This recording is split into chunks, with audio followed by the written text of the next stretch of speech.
I never thought I'd see him like that.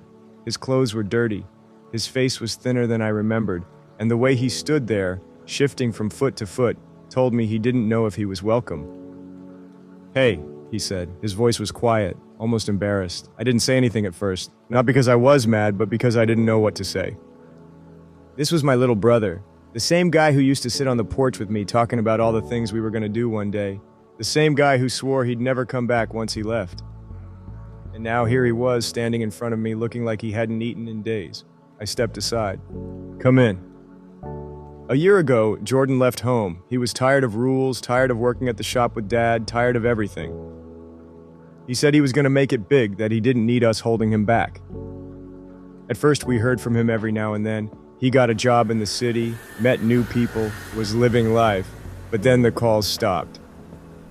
His number changed. Mom cried a lot, but Dad never talked about it. I tried looking him up online, but he wasn't really posting anymore. I figured he was just busy. I didn't want to believe anything bad happened. Then, out of nowhere, he showed up.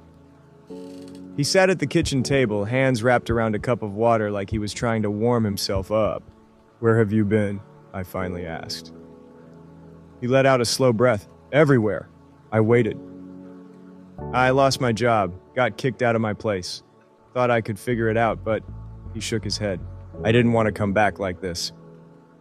It was weird seeing him like that. Jordan was always the confident one, the one who always had an answer. Now he just looked lost. "What happened?" I asked. He laughed, but it wasn't a happy sound. "I thought I had it all figured out, thought I was smarter than everybody else. Turns out I wasn't." He didn't tell me everything, but I could fill in the blanks. He chased after something he thought would make him happy. It didn't. And by the time he realized it, he had nothing left. I could have said, "I told you so." Could have reminded him how he left us behind like we didn't matter. But looking at him, I knew he didn't need that. "You hungry?" I asked instead. He looked up at me, surprised, then he nodded. "Yeah." "All right," I said, standing up. "Let's eat."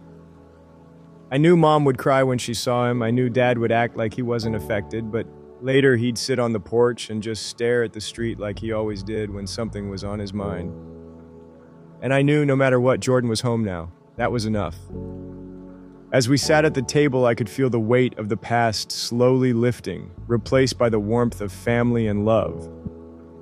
We talked about everything and nothing like we used to, filling the gaps that time had created between us.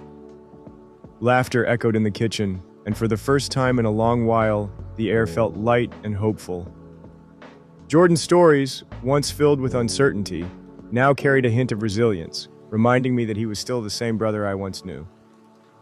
We weren't just piecing together memories, we were building a new foundation, one filled with understanding and compassion.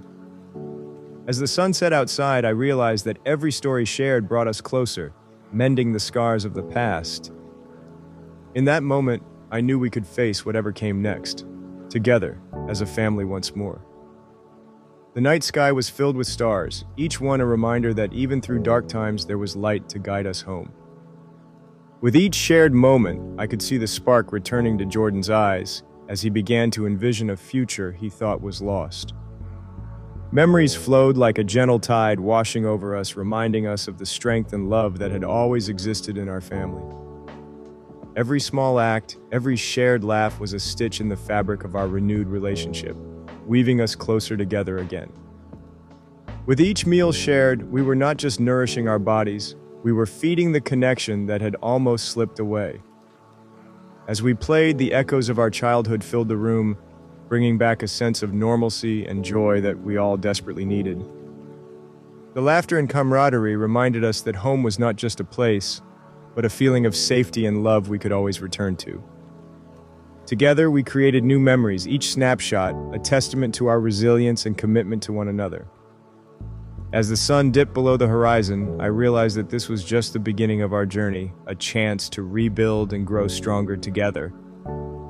With each seed we planted, we were not only growing a garden but also cultivating our relationships, nurturing the bonds that connected us.